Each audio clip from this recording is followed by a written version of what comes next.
a question that nobody asks, but maybe everyone should. When you sit down with a new AI for the first time, do you introduce yourself? Not just your name, but your actual self, your wiring, what makes you happy, what ticks you off, what brains do you think are genius? What are you allergic to? How do you like to be talked to? And most people don't. Most people just start typing in a question like it's a research bar. Tell me what the weather's going to be. Hey, what's 37 times 4? How much wool do I need if I'm going to knit a hat? They wonder then why the answers feel a little bit more generic and a little bit safer and not quite what you meant to answer. Welcome back to Small Steps with AI. I'm Jill from the Northwoods. You can check out jillfromthenorthwoods.com for everything I do. And today I wanted to walk through what I actually do when I introduce myself to a new AI. 3 specific moves that I make every single time, and why treating this like a relationship, not a real relationship, instead of a transaction, will help you get back more. This is part 1 of a 2-part conversation. Next time, we're going to talk about how you get AI to introduce itself to you. So we're going to flip it around. Now, when you have AI and you're starting with a brand new AI and you think, well, I've already been using AI for a little while. Think about it this way. I had a time back in March where I got locked out of my ChatGPT account. And suddenly the show notes and all the things I was used to writing, I couldn't do anymore. So I got another AI for that time period so that I could actually get my podcast work and my other things still moving forward. And so I had to introduce Claude to everything that ChatGPT knew about me. And this is the most interesting thing. The first move is simple, and it saves you an enormous amount of time here. That if you already have an AI, like I had ChatGPT, here was the secret. Before I locked myself out, I already had these documents in place. And if you talk to it regularly, ask it to summarize what it knows about you: strengths, weaknesses, preferences, how you like to talk, how you like to write, what's your writing styles. Most AI tools have a memory of your past conversations, and they can generate something like this very easily. You just ask it directly, write a summary of what you know about me. And this is something that I had already done because I was testing AIs for this podcast. So essentially, I already had this document in place, which was lucky for me. So when I got locked out of ChatGPT, I had something that I could import it in. And it had all sorts of interesting information about me. It mentioned all 5 of my podcasts. It talked about how I like to write and how I like to talk. I talked about how I like to communicate the best. And so once you have that document, don't ever, treat it like it's finished. Expand on it. If anything, you can open these up in usually some kind of an editor, and you can go ahead and start adding some specific things in that maybe it wouldn't know about you. I put in things like my religious denomination because I do a religious podcast, so I wanted it to know that. I talked about some people who really shaped my thinking when it comes to how I live my life and the ways I want to do it. I let it know that I was a birder, that I lived in the North Woods, and it's not just a geography, it's an identity. And then I go start my brand new AI activity with the different one, or even a fresh account once I've uploaded that file. So this whole move, you're not starting from zero every time. You've handed over some information about you. Think about it as that you're starting a brand new dating relationship or a friendship, and you go over your history. I didn't always live in this town. I moved here when I was 22 years old, and you tell it a little bit about yourself. And so you don't have to start from scratch. The history doesn't replace the conversation where you're going to start to say hello, but it's a way for you to say, there's some information about you. Nice to meet me. Nice to meet me. Nice to meet you. That kind of thing. So that's the first step of it. Then the second one, it gets more interesting than as we go through this. Facts are easy. What facts there are about you. The fact that you're religious, the fact that you think of these thinkers, really highly. I like Dan Pink. There's, all sorts of different writers that I really enjoy. But the thing is, what changes is AI talks to you is with what your temperament is. How do you process things? What sets you off and what doesn't? And so here are some things that were noticeable to me. Early on, AI It was kind of funny. It always talked to me like I was anxious by default.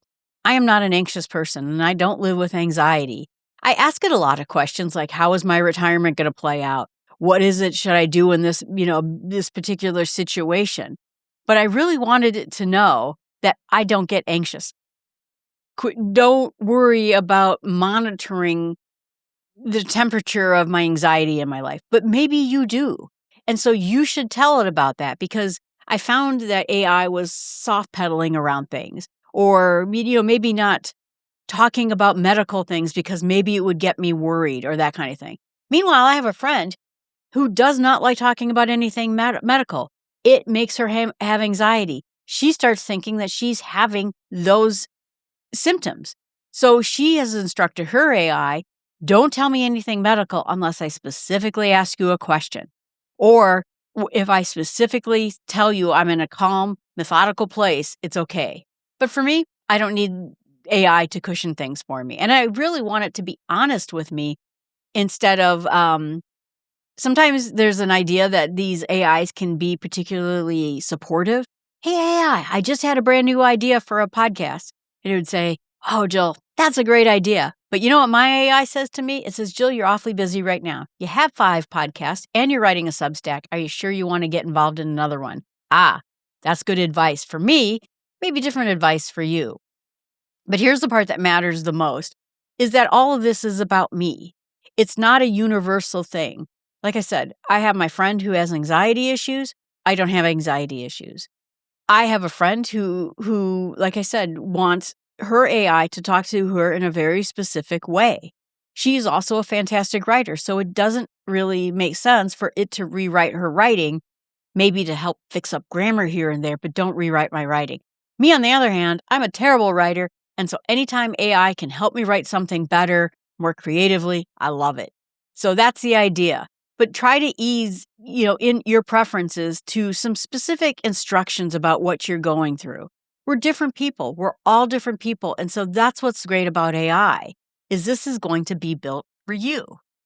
And so the real lesson that needs to be buried in this is AI doesn't need to know every single detail of your life, but it probably helps to understand your emotional operating system, not just your biography. 2 people can react to the same question quite differently. And the only way that the AI is going to know which person you are is if you tell it. So beyond temperament, I also give it a bit of texture. What kind of books I gravitate towards. I tell it that I'm a Christian. I tell it what commentaries I liked, what teachers I trust. I just don't want something completely tonally off, that kind of thing. If you do a nature show like I do, Buzz, Blossom, and Squeak, I tell it specifically I don't do deep dives in science. In fact, I talk about how to appreciate your backyard right outside your door even better. So we're not going to go find some rare squirrel in the middle of Madagascar. We're going to talk about things that people will be able to see for themselves. So I showed it my voice in all of this. It can go further in your preferences too. You can even tell it stories. I've told AI a very specific story about me that was memorable. I had to drive a broken down 70s van 2 hours in a North Woods blizzard when I was 11 years old. And my dad was too drunk to drive. I don't tell that story to explain or reopen a wound. I tell it because it is something that was life-changing for me. That I had to do something that was incredibly difficult when I was a very young kid. It said something about me, that I'm calm under pressure, even when I was very tiny, that I'm used to handling things that a kid should never have had to handle that young. Now AI knows something about my temperament that's a little bit more, something that a bullet point or preference list could never capture. It understands that I always try to do the responsible things. And at some point, you're not meant to do the responsible thing in every circumstance or situation. You don't have to take on every task or every woe that exists in life. So bring your file as a starting point, so it's not starting from zero. Tell it your actual writing, give it samples of it, give it a temperament texture to it, throw it some stories that really kind of describe who you are. And instead, what you're going to get is you're going to take a generic assistant and turn it into one that actually sounds like it's helping you specifically. And one more piece of advice, and probably it's the most practical one of the list, is the truth of all of this is what you put into it is what you get out of it. If you don't give it personal details, if you're not going to tell it some things about you, you're going to get a competent generic answer back. And that might be completely fine with you. Maybe for a given task, you just want a robot answer. Quick, neutral, no personality required. And that's a totally legitimate choice. But just make sure that you're doing it on purpose instead of by accident. If you want something more, I guess I'll say it plainly. For me, that often sounds like I will just say, I just want a straight answer here. Don't try to match this to me. Just tell me what the flat out answer is. Or if it's being too cheery about something, look, I don't want you blowing sunshine my way. I really want an honest answer. Should I start this other podcast? Should I take this other job? Should I start doing this other type of learning? The instruction itself is a piece of self-disclosure. You're telling the AI that you as a listener, what kind of information you want to hear. Maybe just not you as a person in this exact moment. And so here's a move that I put right alongside of it is ask AI to argue with you. Don't agree with you. If I'm writing something that maybe has some controversy behind it, say, analyze this for accuracy. Please fact check this. Give me 5 questions that are critical of my position and throw them back at me. That's using AI as a pressure test instead of an echo chamber. Most people's instincts is to run the other way whenever they get challenged about anything. They maybe want AI to agree with them, pat them on the back, tell them that what they're doing is a smart take. But a lot of people want to know, is this really what is out there? I've always wondered about this. I'm starting to think that this may not be true. Can you challenge my belief in this? It really will open up a whole new world for you. And so one last piece of advice is be clear about what the standing rules are versus a one-time comment. Please do not suggest medical scenarios to my anxious friend, as a permanent instruction. That always means you're always going to do this. You mention it once and it won't talk about it. But maybe you're having a rough week. Maybe you're just fried out and you just can't handle any more stress right now. Not normal day to day. You can always give it and just say, hey, until I say so, please, this is your standing rule. I was studying for a certification test that was very challenging to me, and I was studying very hard. And I think it's an ADHD thing, but I go down rabbit holes. Like suddenly I'll be talking about, well, wait a minute. How do we know, why is it that Catholics do the cross and Protestants don't? And I'll go for hours and hours on some sort of a discussion that I'm kind of interested in. I told AI, please do not let me go down the rabbit hole. I have to study for this test. I have to give all my time to it. So if I bring up some rabbit hole, remind me, go study for my test. By the way, this test is happening, and I gave it a date. And guess what? It worked. It wouldn't let me go down rabbit holes. So you can give it short-term instructions. But I guess there's the through line through all of this. Introducing yourself to AI is not a one-time setup, and that you just do it and then you forget about it.